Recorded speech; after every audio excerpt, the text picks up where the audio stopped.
Okay, everybody.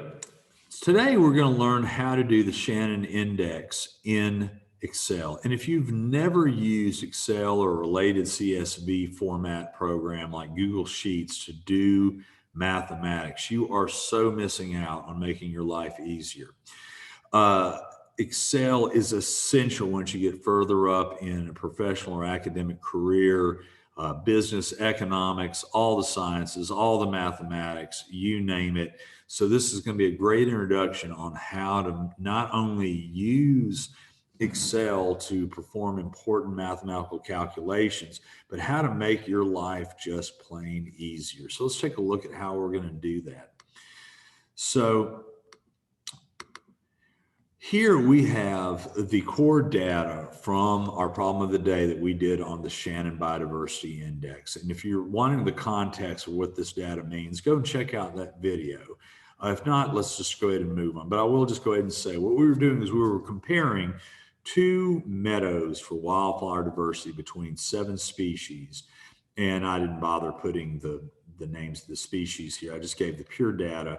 And those 7 species are represented in rows 2 through 8. So like this row might have been black-eyed Susans. I can't remember. This one was, another species. And so we're assuming that the data on each row is the same species that we're looking at. We're comparing the counts.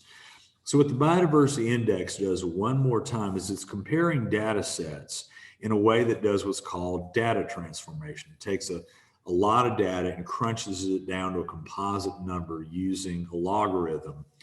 And this is very useful in data analysis if we're trying to get a quick snapshot picture of what can sometimes be pretty big and complex data sets if we're wanting to focus on a particular thing. And the things that the Shannon indices do is that they focus on species richness and species evenness. So species richness is just simply rewarding how well all the species we're looking at are being represented. So if there's simply more species represented, species richness is going to reward that in its score.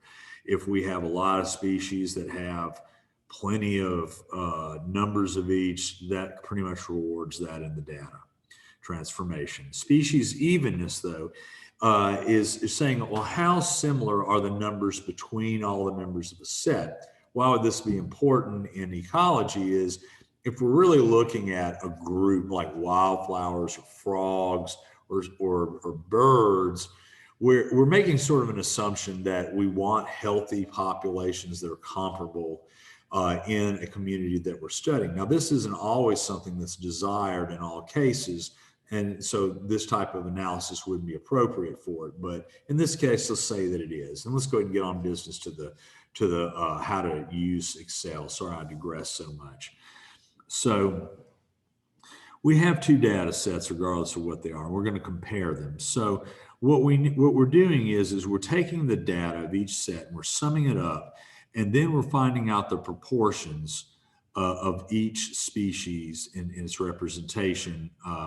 And the proportion is just a more raw way of saying percent. Once we take proportions and multiply them by hundreds, they become percents. But we keep it proportions in this calculation. Then what we do is we take the natural log of this column, and then from there, we multiply the 2 together. So it's really a 3-column problem, although I will show you in a minute how you can just make this all 1 column. Make it even simpler. But for now, we're going to kind of expand it out so you can really see the steps here. So the first thing that you do in the index is that we're going to take the sum of the columns. So we go ahead and put our sum here. Now, there's 2 ways you can do this. You can simply just go to auto sum, which is in the upper right. And it's making an assumption. You just want to add up everything in the column. And that means A2 to A8. And let's kind of talk about what that type of symboling means. What that's saying is that this box in column A, row 2, is going to be included in the sum up, and the colon means that we take everything from there progressing in the column all the way up to box A8. This is how Excel works, is that it's talking to its calculation function, and by where the numbers are represented in this box plot system. And so you have to pretty much do your programming with, so it knows which numbers that you're referring to. And so if we just hit enter, there you are. Now we could just simply instead just type out the function. If you start typing in sum, it offers you sum as a function. And then you just simply say, A2, everything from A2 to A8, and we enclose our parentheses, and boom, there we are. Either way works. And so then from here, we're wanting to take the proportions, which in other words, for each one of these data points, how much of the 111 total does it represent? So if percent is how much out of 100 is it being represented, a proportion is how much out of 1. So the way we can do this is that we can simply say equals box A2 divided by our total. Okay, and boom, there we go. And so we get 0.099, which is the same thing as 9.9%. Now here's where the magic time-saving function of Excel really shines. So once we have data in an assigned box like that, you'll notice that the cursor in Excel normally is sort of this 2D cross. When you go into a cell of interest, notice how the cross changes to this very skinny line type cross. If you right click on that lower right where you see the tiny little square, left click, and then while it is still left clicking, start dragging down, and then you release. Boom. The same function that you did in box B2 has been repeated. And just to show proof of concept here, how this all adds up to 1, we could just simply auto sum, and you will see, boom, there we go. And so, which is the same thing functionally as 100%. Not that we really need this number at all in what we do. So from here we go to the next step. We're going to take the natural log of each of these. So we're going to do the same thing. What we're going to do is we're going to type in a function to resolve the operation for the box to the left. So we're going to hit equals. And then if we type in ln, which is sort of the international way of saying natural log using Roman characters, notice that it says there is a function called ln, and it tells you what it does. It tells you it returns natural log. Well, that's what we want. So we click that. And then it tells us, well, tell me what number you're wanting to do. Now we could either assign something, or we can click on it and it just fills it in for you. And you close the parentheses and boom. So negative 2.31 is the natural log of 0.099. You could go to a calculator and do this, and it will tell you this.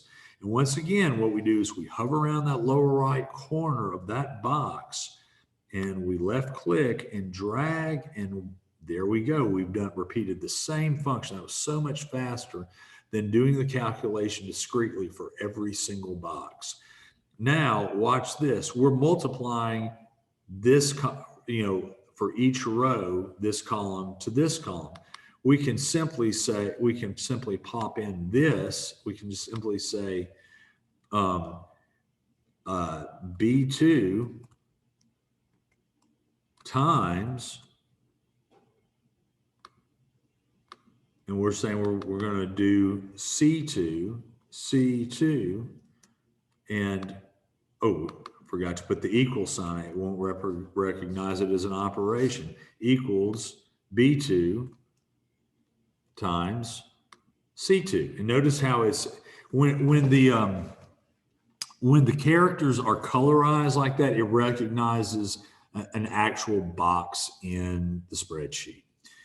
And boom, there we go. So this is this number times its natural log. And once again, we do that same left click and drag, and we've got that all done. Okay, so we come to the last step, which is in the Shannon species richness calculation, whereas we just simply sum up all of our totals of this column, and boom, there we go. And so the species richness for Meadow 1 is going to be this number, but we want to make it a positive number. So just to tell you this, that it's sort of arbitrary. It does, it's because it's just a pure number, but people aren't used to what negatives mean. So we just simply make this, 1.3 8, however what you're rounding to. We'll just round to 3 digits like here. So that's the H. That's our species richness here for this data set.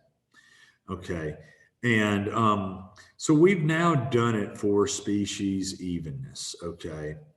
And so now for richness is we simply do this, we do this operation, which is as our guide has shown in the previous videos, species evenness is basically your richness. Okay. And I could have typed it, or I could just type or just highlight the box, divided by the natural log of the number of species being studied, which is 7 species.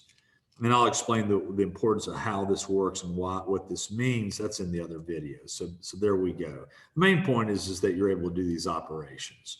So we just repeat this whole process for Meadow 2 and watch how quickly I did this, doing the exact same steps. I took the sum of the column. I get the proportion.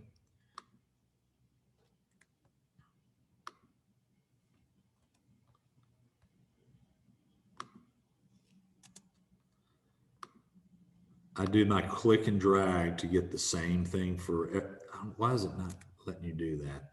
Okay, for some reason they want you to do it where you, I don't know what's the quirk here, is just actually put in the number.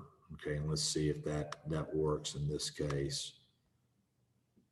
Yeah, there you go. I don't know why it does that, it just does. But anyway, that's when it's giving you nonsense values, try just putting in the number rather than the box identity and see if it works. Here we will take, we'll take the natural log of this box.